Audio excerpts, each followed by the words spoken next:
NBC7 News at 6 starts now. Good evening, I'm Catherine Garcia. And I'm Mark Mullen. Well, when it comes to selling San Diego as a tourist destination, the city got back into the market today in a very big way. Did you see that commercial, in fact, yesterday that aired during the Chargers playoff game? NBC7's Gene Cuppison is here with a look at that commercial and lingering concerns, Gene, about how tourism promotions are bankrolled in this city. And Mark, as you might recall, for much of last year, the San Diego Tourism Authority was starved for marketing funds in a legal battle that also got political when then Mayor Bob Filner intervened. Well, after his resignation, a new deal was brokered, freeing up $12 million for television advertising. Swallow the wind through my nose, feel the sand beneath my toes. This 30-second spot finally aired during the first quarter of Sunday's Chargers-Broncos game and will reappear twice during the Farmers Insurance Open golf tournament. Part of a package deal with CBS, costing nearly $1 million. Average viewership, 41 million. And we're getting a lot of people that are calling us saying, you know what, I'm back here. You know, the vortex is gone. It's not, we're not at sub-zero weather, but it sure is cold here. And we love seeing San Diego, and it just jogged our memory that we need to get back out there. It's like a la-dee-da-da-dee-dee. Happiness is calling me. But things weren't harmonious in court. It's not a simple matter.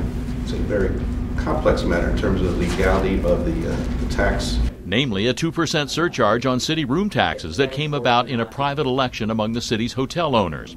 Filner froze their funds, demanding that they absorb any legal damages. Most refused. This from the plaintiff's attorney. When they say it's too risky and they don't understand it, they're not willing to sign it, that translates into we're not willing to back up the taxpayer if this fails in court. So now, under a new deal, the city is withholding a chunk of the hotel surcharges in reserve.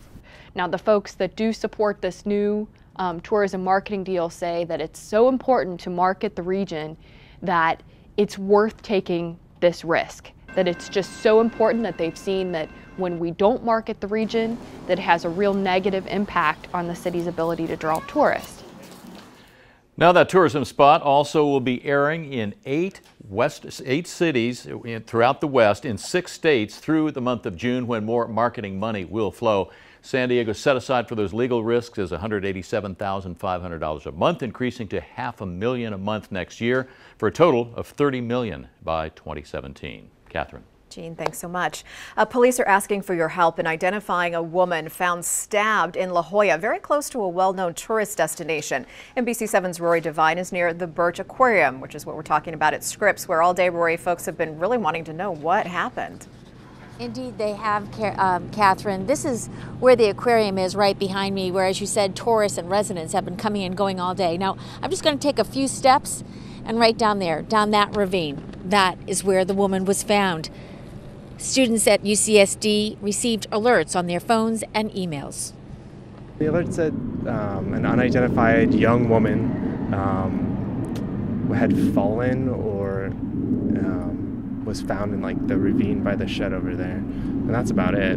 But I saw the news afterwards, which told a lot more. Different story.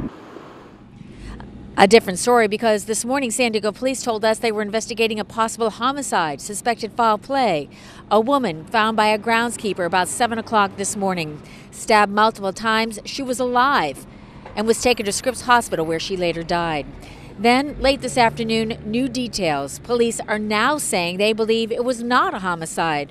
Rather, they're calling it a suspicious death. In other words, suicide is not being ruled out. Police say they have not yet been able to identify the Hispanic woman in her 30s to 40s, heavy set, with long black hair and wearing a silver watch. It's not apparent at this point. There was not an indication that she was, homeless individual. So we're still early on in the investigation to try to determine that. But from the first glance of it, doesn't appear that she was homeless. Police are running her fingerprints through the system right now to try to determine who she is. They say then they'll be able to contact her family. Reporting live, I'm Rory Devine, NBC7. Thanks so much, Rory. Just into our newsroom, San Diego police have identified the officers involved in that deadly shooting in Mount Hope last week. James Graves, Matthew Johnson, Manuel Dominguez, and Catherine Euler were all part of the pursuit that ended on 41st Street last Thursday. Police say when the driver, Jose Luis Navarro, finally stopped, Navarro raised a gun toward them. The 4 officers say they feared for their own safety and shot at Navarro. His family took him off life support on Saturday. Okay, let's talk about the weather now, because a red flag warning is in effect right now for San Diego County. NBC7 meteorologist Greg Bledsoe is near Alpine right now, tracking the conditions there. But first, let's go to you in the Weather Center, Dagmar Metcalf, for San Diego's most accurate weather forecast. Yeah, we definitely have some dangerous conditions continuing to build into the region. Starting off with, I'm going to talk about the red flag warning. So the fire weather in through San Diego County, eastern Riverside, again up in through Orange. We're seeing that up in through Los Angeles, Ventura, Malibu. So very strong winds coming at us out of the north and out of the east. So we'll see the western edges of the mountains start to pick up with those breezes, and that's why the high wind warning is in effect until Wednesday at 12 p.m. So the mountains slightly to the eastern edges, but most predominantly, as is the case with the Santa Ana conditions, you're going to see the winds pick up and the humidity levels drop as those winds plummet down the western edges of the mountains. And that's going to make for some dangerous fire weather over the next few days. I'll be back in a few moments with the details on just how much worse it's going to get. Well, and this dry, windy weather is obviously forcing firefighters to do things a little out of the ordinary for this time of year. NBC7 meteorologist Greg Bledsoe is along Interstate 8 east of Alpine this evening. We've watched as the wind has gotten well, we can definitely tell it's windy out there, Greg.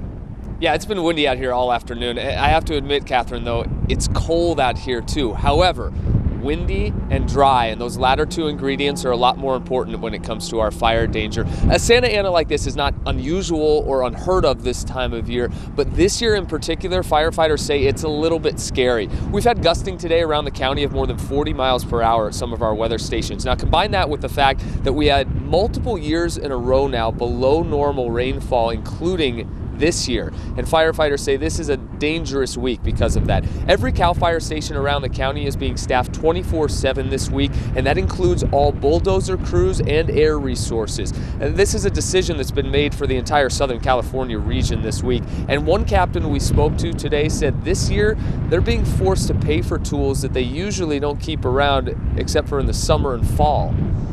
Right. Usually by now during the winter months when it's raining and the cold weather, our air tankers are usually not on contract this time, but because of what's happening with our weather, it's very unusual.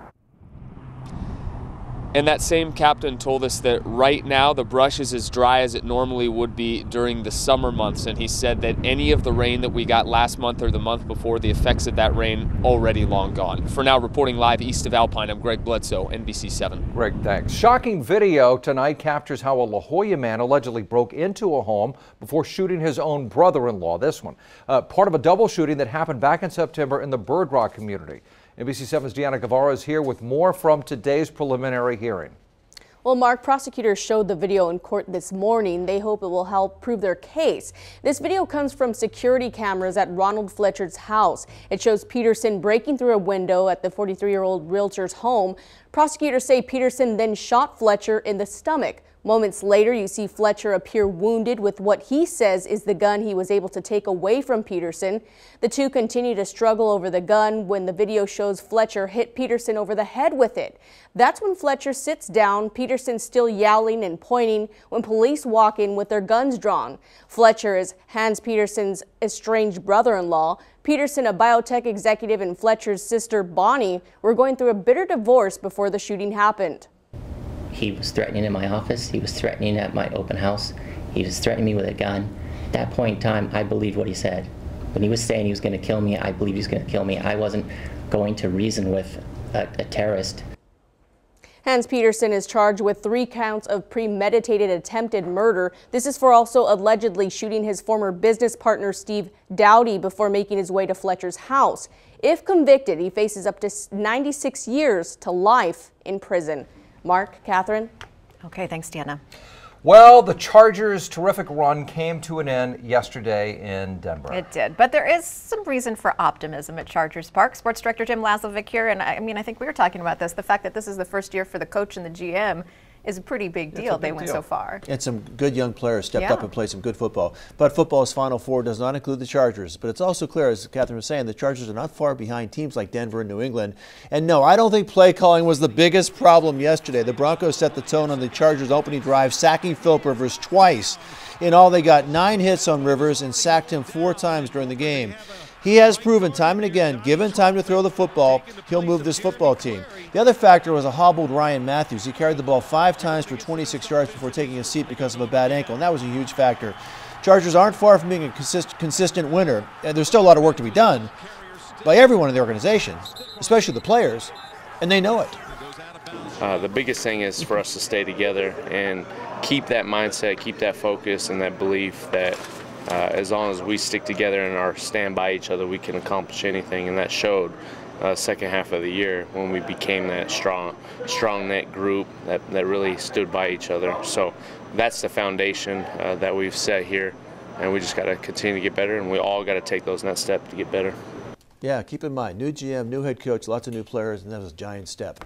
Later in sports, we'll have a reaction to the news that offensive coordinator Ken Whisenhunt is the new head coach of the Tennessee Titans. Here's my reaction. Darn! I'd hoped you would take over the Detroit Lions. We knew he was going with 3 interviews last week. Yeah, he also talked to the Browns. And I decided on the Titans, even though the Lions have a better quarterback, a better defense, and weapons like Reggie Bush.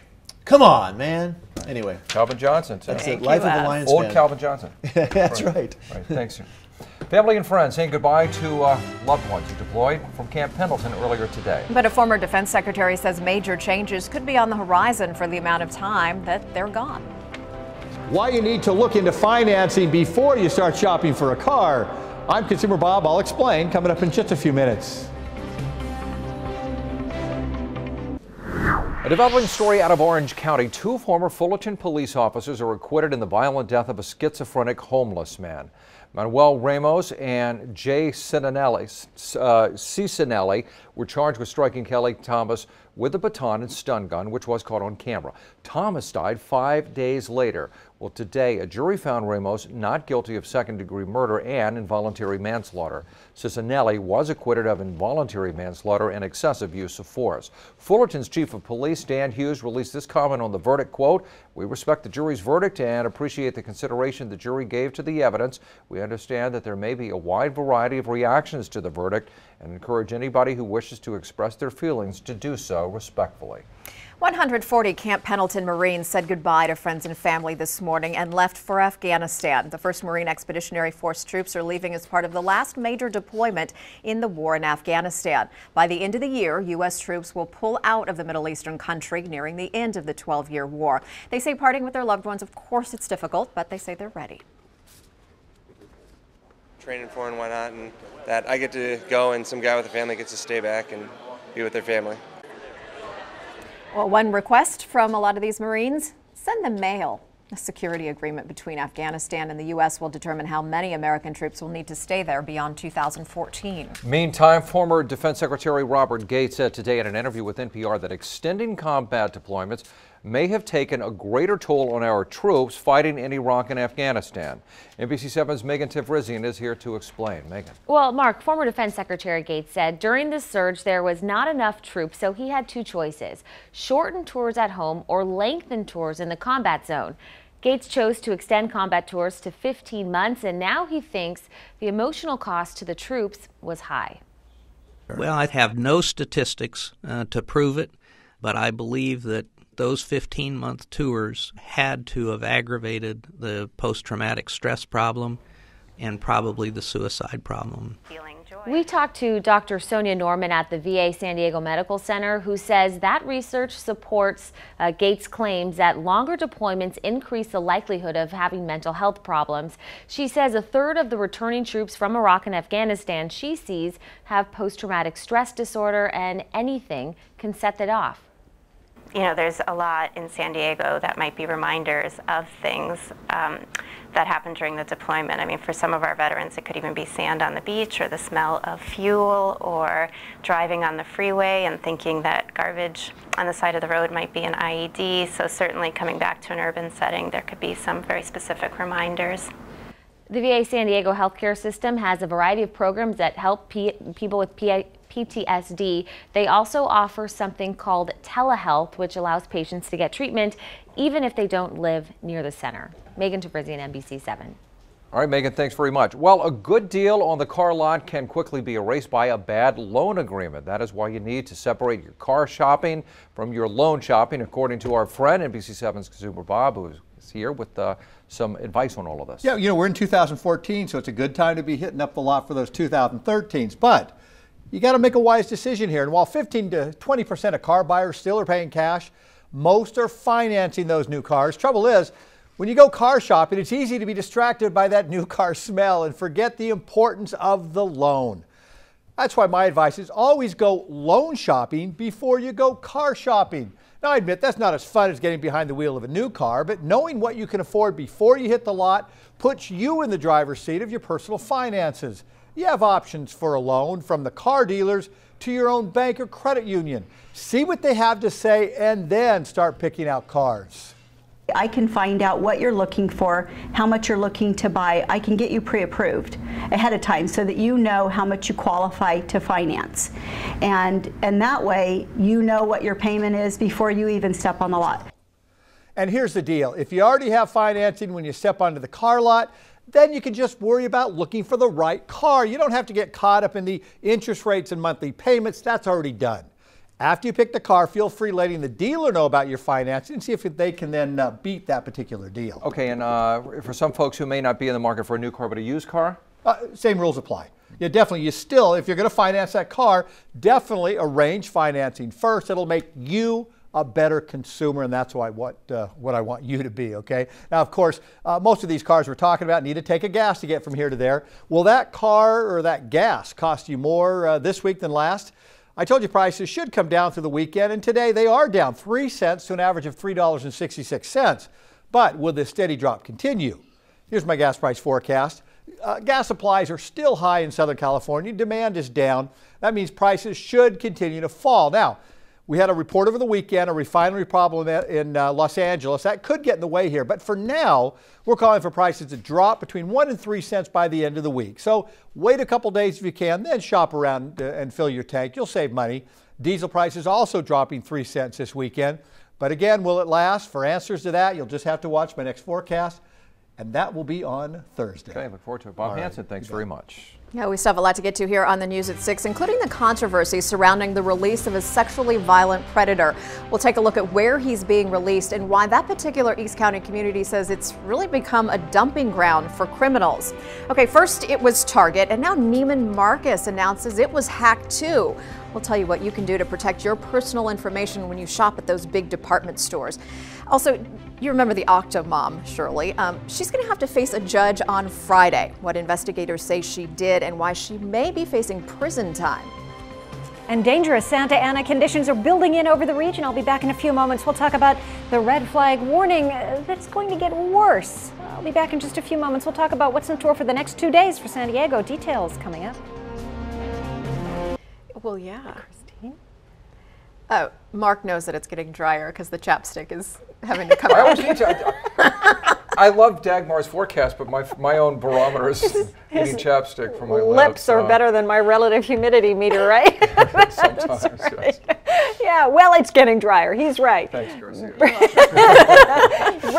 Bring out the chapstick. Yeah, we're going to be needing that over the next few days. Very, very dry, very low relative humidity conditions. Let's get to what's going on outside. Again, the fire weather warning. That is in effect for much of that California Bight stretch all the way up in through Santa Barbara, basically past the Malibu range in through Ventura, close to Ventura. Taking a look at what's going on here, San Diego County, the mountains a little bit to the east, but mostly to the west. That fire weather warning is in effect until Wednesday, 6 p.m., coupling that with the Santa Ana conditions that bring the high winds. So that red flag warning, low humidity, high winds, high temperatures. We're going to end up seeing the winds continuing until they'll be picking up tomorrow. So worse than what we did feel today. Wednesday, 12 p.m. So that's for, again, San Diego County up in through eastern Riverside and also in through Orange County, that Santa Ana range with a 5 and the 405 split. What's happening on the satellite radar right now? Nothing. We have no fog and we're not going to be seeing any of that stuff building in overnight. Here's what's happening when I zoom you way out just to show you where any kind of cloud layer was. Nothing in sight for us here. That's because, and this is the mid-level water vapor imagery. This is really interesting. Watch that spin. See that clockwise spin around that swath of very, very dry air that's moving in over Southern California and the Baja? That's all spinning around. Again, that clockwise spin around that ridge of high pressure. So the winds are coming at us out of the north and out of the east. And there you go. It's the chapstick weather. San Diego, in the evening hours and overnight, you will have moderate, I would say actually poor recovery. San Diego right now still at 24%, although around 4 o'clock you were almost in the single digits, so around 11%, 19 in Campo, some recovery in El Centro as well, so some in the overnight hours, but still at about 30% in Miramar. The winds have that decidedly offshore flow now, so that's what happens when you get the high pressure building in. It's actually kind of off to central and northern California and the eastern Pacific, but it's affecting us here in the offshore winds that are coming at us out of the deserts. They're only going to get worse before they get better. So through tonight, we will continue to see them picking up in the mountain ranges. Through 2 a.m., 3 a.m., still fairly calm to the western edges of the mountains. But watch what happens in the heat of the day tomorrow as this pressure really builds in. 7 a.m., 8 a.m., continuing now through the afternoon hours. There you go. You're going to see the winds now picking up, pushing all the way, in some cases, through to the shoreline, La Jolla, Oceanside, Anaheim, seeing the winds gusting up to that 30-mile-per-hour mark. So they're going to barrel down those western edges of the mountains. They're going to compact. As they do that, they dry up and they heat up. So we're going to continue to see some very dangerous conditions really starting to peak through tomorrow. I'll be back in a few moments. We're going to look at some of the temperatures and when this is all finally going to break, and we'll be back to our regular sunny San Diego weather. So details on that in a minute. All right, thanks, Dagmar. Also, as Catherine and I continue, we're going to be talking about security breaches at Target and now Neiman Marcus, which have consumers wondering if they can trust their personal information at department stores in general. Yeah, how the stores are handling what is really a public relations nightmare and what they're telling all of us to do. Also, a simple test you can do at home, which might help you determine if you might be developing Alzheimer's. That and a lot more right after the break. Stay with us on this Monday evening as NBC 7 News at 6 continues.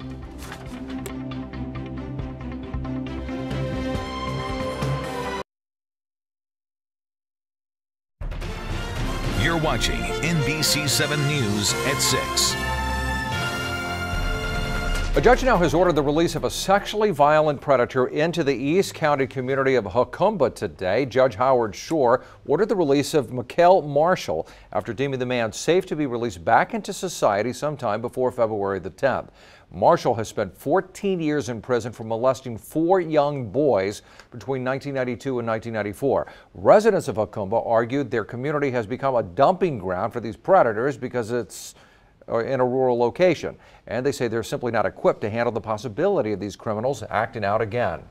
A teen who became sick and died in Border Patrol custody did in fact die from drinking liquid meth.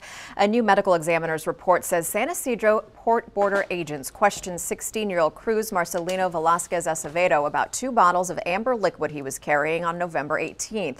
The Tijuana resident drank from one of those bottles and then started screaming. He died just a short time later at a Chula Vista hospital. The ME says he was accidentally killed by acute methamphetamine intoxication. The man accused of reckless driving for allegedly trying to overtake another car on a lane merge on State Route 67 before hitting a bicyclist was in court being arraigned today. Douglas Lane is his name. He was arrested for the October incident in which he nearly killed bicyclist Ambika Sudaresan. According to court documents, Lane sped up to overtake another merging car. The 2 cars then collided, and it was road rage that distracted him from noticing that he had actually hit the cyclist. But Lane's attorney says it wasn't anger. He was focused on the small fender bender. My client is very distraught that anybody was injured during the course of the accident. He didn't even know that for a significant period of time until the police told him that. And then when he explained this to the police said that everything was fine. Lane's attorney says he was surprised at the charges and has been cooperating with police. Today he pleaded not guilty. Sundaresan, who broke her neck and collarbone, spoke exclusively to NBC7 with one question for Lane: what was the rush? In Santee, the Sheriff's Department is looking for a woman who's been missing since November. 37-year-old Anne Marie Ackerman's family reported her missing in late December. She has brown eyes, as you can see, a mole on her right cheek. She's about 5 feet tall. The Sheriff's Department says she's known to visit the East County and Imperial Beach areas. Interim Mayor Todd Gloria is going to give his outlook for San Diego this week at the annual State of the City address. He'll deliver the speech at the Balboa Theater at 6 p.m. this Wednesday. The event is free and open to the public. Gloria is expected to talk about measures recently passed in City Council and about his vision for moving forward. Specifically, he'll discuss homelessness, the Climate Action Plan, infrastructure, and the minimum wage. Target's CEO is promising to make security improvements after that data breach impacted millions of shoppers. He says hackers installed a device on Target's registers and remotely stole personal information from at least 110 million customers. We're committed to make sure that we get to the bottom of this and we really thoroughly understand it. Then we're going to apply those insights. We're going to apply those learnings to our business. Neiman Marcus also announced it's the victim of a similar security breach. So now there's a growing pressure really for new policies that would require better technology to protect all of us who use credit cards. People in the retail industry say it's time to replace the outdated magnetic strips on our credit cards with something more secure. Other consumer advocates want the government to penalize companies that do not have proper protections. Florida state and federal regulators have shut down now a multi-million-dollar scam that they said duped seniors into turning credit card information in exchange for free medical alert devices. The companies contacted victims using robocalls and then rented post office boxes so the victims could send checks and credit card information to get their free devices. Well, the scam ran in the area for nearly 2 years before it was finally shut down. Now, many of the victims were living in assisted living entities. Some were suffering from Alzheimer's or otherwise, but that didn't stop the callers from trying to take their money. By the time it was over, authorities say the companies had racked up close to 67,000 complaints, and the crooks made nearly $13 million. A retired police officer has been charged with fatally shooting a man during an argument over using a cell phone at a Florida theater. It happened this morning in a movie theater near Tampa. The sheriff says 71-year-old Curtis Reeves asked 43-year-old Chad Olson to stop texting. The two got into an argument, and witnesses say Reeves pulled out a gun and shot Olson. He later died. His wife was also shot. She's expected to survive. Reeves now faces second-degree murder charges. A group supporting stricter gun laws held a rally in Newtown, Connecticut. The Newtown Action Alliance gathered outside the National Shooting Sports Foundation to protest military assault-style rifles. Last December, you'll remember, a shooter used a semi-automatic AR-15 assault-style rifle to kill 26 people inside Sandy Hook Elementary School. The foundation says it operates to benefit those who safely use firearms. This rally, by the way, comes one day before the foundation's annual trade show in Las Vegas. A federal agency is investigating New Jersey's use of Hurricane Sandy relief funds. $25 million will be audited. Nearly $5 million went to producing ads that featured Governor Chris Christie. Those ads ran while he was running for re-election, and critics say that money could have gone directly to people who still need to rebuild. Meanwhile, there's another investigation into why the governor's office ordered lane closures on a busy bridge last year. The California woman nicknamed Octomom has been charged with welfare fraud. Authorities say Nadia Suleiman failed to report $30,000 in earnings while she applied and collected public assistance. If convicted, Octomom faces a sentence of up to 5 years and 8 months behind bars. Suleiman is a mother of 14, including a set of octuplets born in 2009. The tap water ban is being lifted in some parts of West Virginia. You may have heard by now that last week a chemical spill left 300,000 people without safe drinking water. They couldn't cook with it or bathe in it either. Well, Governor Earl Ray Tomblin says they're finally at a point where they can start lifting some of those do not use water bans. People in those areas can now start a flushing process that makes sure their pipes are clear of any traces of the chemicals. It leaked out of a 40,000-gallon storage tank and right into a river. 2 pilots who landed their plane at the wrong airport now have been grounded. Southwest Airlines says the first officer and captain are suspended while federal investigators look into the mistake. The 124-passenger flight was supposed to be from Chicago to Branson Airport in Missouri yesterday, but instead the plane landed at the M. Graham Clark Downtown Airport, which is about 7 miles northeast of its destination. The small facility is typically used for corporate charter and general aviation. It was a short runway for landing. Well, if you happen to be a new mom and dad, among the things you have to decide on is, of course, a name for your child. Well, one set of parents decided to give that decision to all of us in the public. And I'll be back in a few moments. We are, of course, going to talk about the Santa Ana conditions that you have already felt if you spent any time outside. It's going to get a little bit worse before it does get better, so the details on your forecast are coming up. Stay with us. A new at-home test that can help people spot the signs of Alzheimer's early is out there, and it can help people seek treatment sooner. It's simple. It only requires a pen and paper. Dr. Bruce Hensel has more. Although she spends much of her retirement traveling the world, former nurse Emily Shorenstein volunteers for studies on Alzheimer's, and that means she sometimes has to get intense tests. I've done MRIs and CAT scans, and even an LP, lumbar puncture. But now there may be a simpler, faster way to detect early short-term memory loss. Using a pen and paper, it's a simple at-home test called SAGE. It takes just a few minutes and could make a major difference in many lives by leading to early diagnosis. Douglas Shaw and his team developed and gave the test to more than 1,000 patients.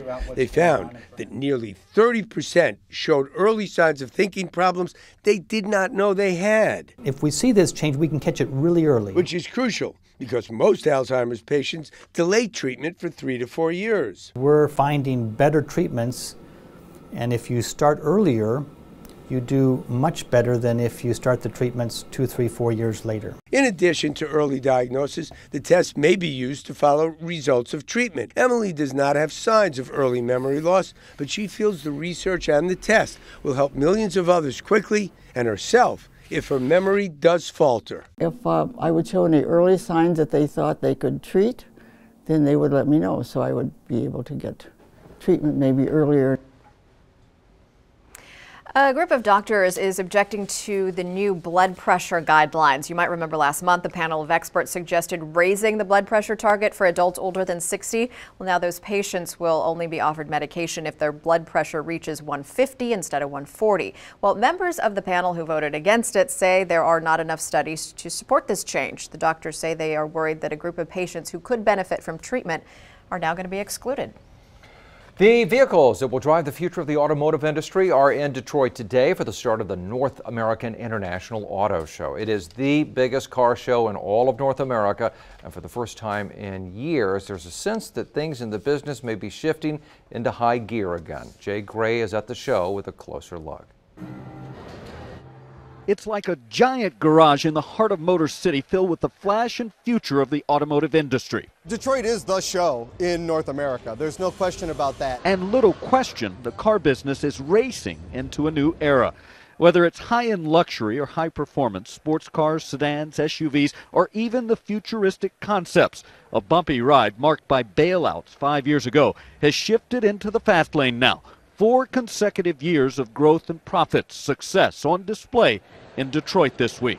I think there's an energy here that we haven't seen in the last couple of years, actually. I think the industry is moving up. We had a great sales year last year, and we expect even more so this year. Chevy's Corvette Stingray and Silverado pickup swept the Car and Truck of the Year honors on opening day. Ford is showing its mettle with a redesigned F-150. The best-selling vehicle in America for the last 32 years is now going to be made out of military-grade aluminum. There's been aluminum-bodied vehicles, but they're often, high-end luxury vehicles, high-end sports cars. But on a mainstream and the mainstream vehicle in America, the highest-selling vehicle in America, that's a game changer. Also changing the car game. I am honored and humbled to be able to lead the team. Mary Barra, General Motors' incoming CEO, the first woman to lead a major automaker. She had her debut here. I mean, there was a lot of car debuts, but she had her debut, and she knows her stuff. She comes off great.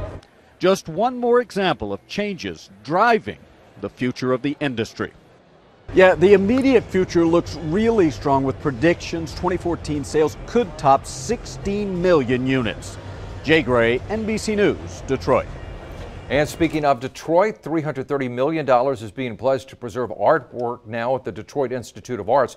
Local and national philanthropic foundations made the pledge. The art is in danger, as you probably know, of being sold after the city of Detroit declared bankruptcy last year, but the mediators who made the announcement today say the deal is not official until all claims in the bankruptcy case have been settled.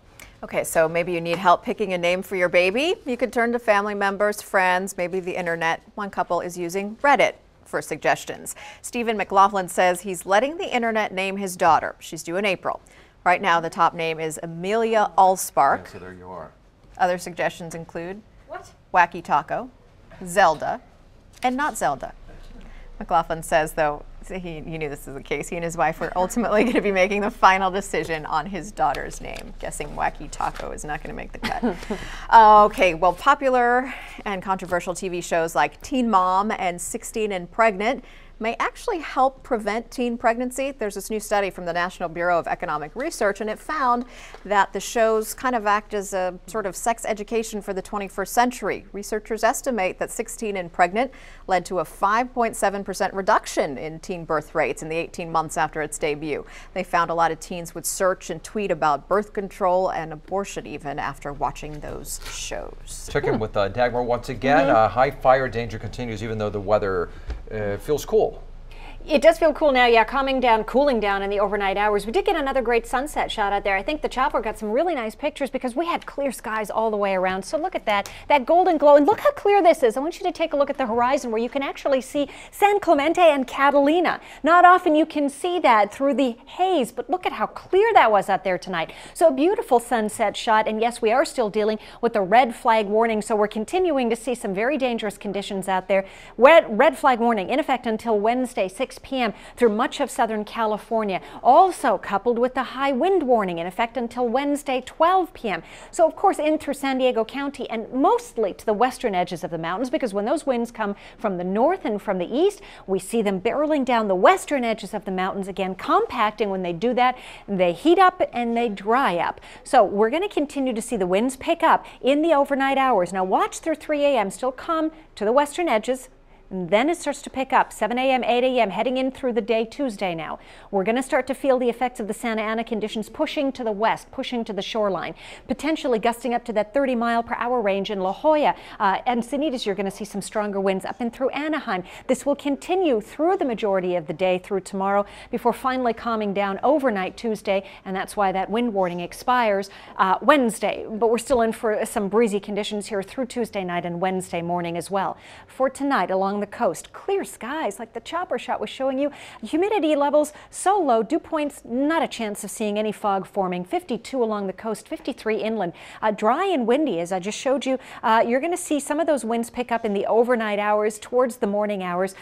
Dry and high winds in the mountains tonight. 45 for you, 43 in the desert, so clear skies there. And look at your temperatures through tomorrow. About 72 in Borrego, so cooler to the eastern edges of the mountains. Julian at only about 56, so the heat not making much of an impact at elevation, but you will start to notice the temperatures heating up in Ramona and Alpine, so warmer than the deserts. Dry and windy, as I just showed you, those winds picking up into that upper 20 and low 30-mile-per-hour mark for the Oceanside community potentially. La Jolla, San Diego too. You're going to see the upper 60s in Oceanside, 75 Del Mar, low 80s in Escondido. In the South Bay stretch, upper 70s downtown, 80 in Miramar, 80 in Santee, El Cajon, 79. So here's what will happen. The red flag warning continues through Tuesday, through Wednesday. Temperatures in that 80-degree range, give or take a degree here and there, to the western edges of the mountains. Then things start to calm a little bit with the winds,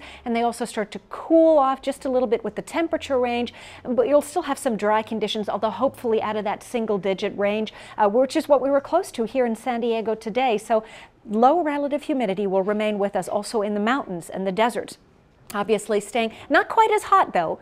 You're going to actually notice a bit of a warm up here, but once again, very dry, low relative humidity, high winds, and high temperatures. So that's the danger. The red flag warning continues over the next 2 days. There you go. Okay, thanks, Dagmar. Thanks very much. Sports with Laz coming up next, but first here's a look at what we're working on tonight at 11 o'clock for you.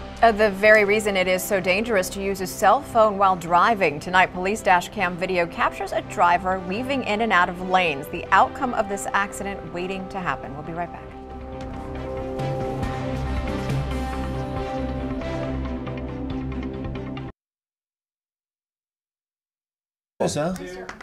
What's Charger news. Lost a coach. It is a big deal. Yeah, lost a game yesterday, lost a knew it coach was today. coming. But you know, Catherine was nice enough to have me on the 4 o'clock, and we talked about the fact that I don't think it was the play calling yesterday. It was No, the fact we don't that they think were, so. but basically the Broncos came out, they were more aggressive initially, and that kind of Peyton limited Manning, what they could too. do. And Peyton Manning's a handful. But Tennessee Titans made a good choice. Ken Whisenhunt is their new head coach. The formal announcement will be made tomorrow. Despite yesterday's outcome, Whisenhunt did a terrific job working with Phillip Rivers this season. During the regular season, Phillip completed 69.5% of his passes. Whisenhunt was helping call the plays. 6 years as a head coach with the Cardinals, he led them to their first Super Bowl, loss to the Steelers in Super Bowl 43. And Mike McCoy was quick to point out today what an important role Wiz played in helping shape the 2013 Chargers. We did a phenomenal job of putting our offense in a position to succeed this year, and we had a great plan. We just didn't play as well as a football team, so you know, I owe him a lot. There you go. So McCoy made his comments after meeting with the players who were at Chargers Park to clean out their lockers. Never fun. NBC7's Todd Strain was there. He has more. One day after a playoff defeat that ended their season, the Chargers gathering here at Charger Park for year-end meetings. And from Charger players to coaches, today was a day of mixed emotions. Today stinks. I mean, there's 31 teams that end the season on a sour note because they're not the last team standing on a podium. But there's so many good things that took place this year. Even though today is disappointing and we're frustrated about the loss, you got a lot to be proud of, a lot to hold your head up about. You know, after the dust settles, though, we'll look back and you know, have a lot to be proud of this year. But it's always tough right after you lose in a playoff game in a position we were and had a chance, but we didn't get it done.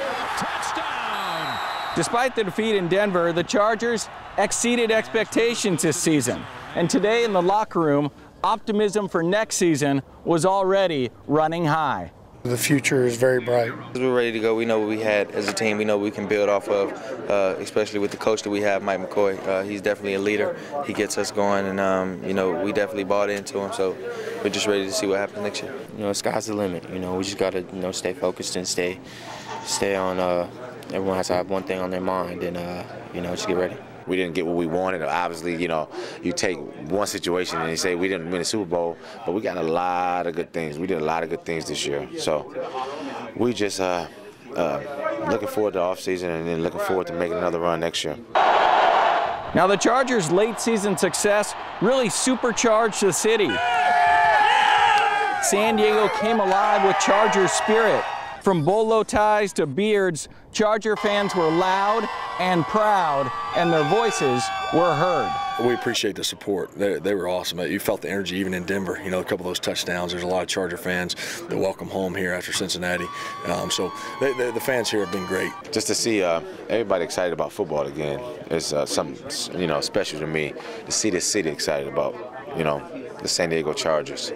To see that energy come out in the city, to see how many fans there are, and you know, it was great to see, to have that and to bring that out and to be a part of it, and you know, next year just want to go further.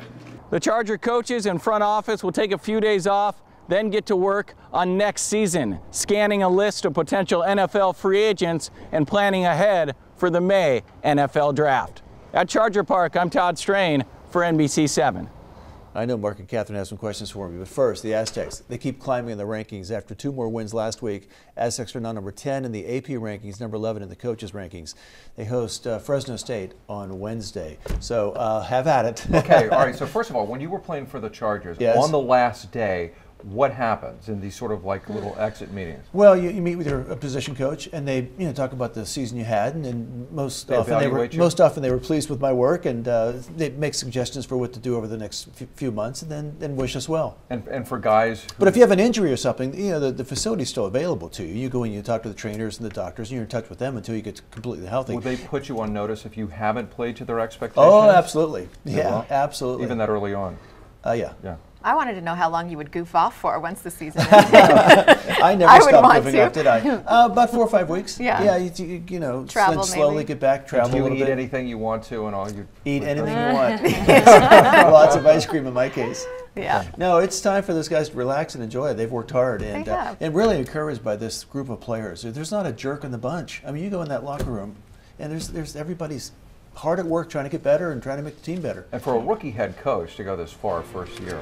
It's pretty cool. How cool is that? Yeah, all right. Thanks very much. This was great about having a former Charger here with us. Definitely. That does it for us. Thank you very much for your company on this Monday evening. Wheel of Fortune's coming up next. See you again tonight at 11 o'clock. Have a good night.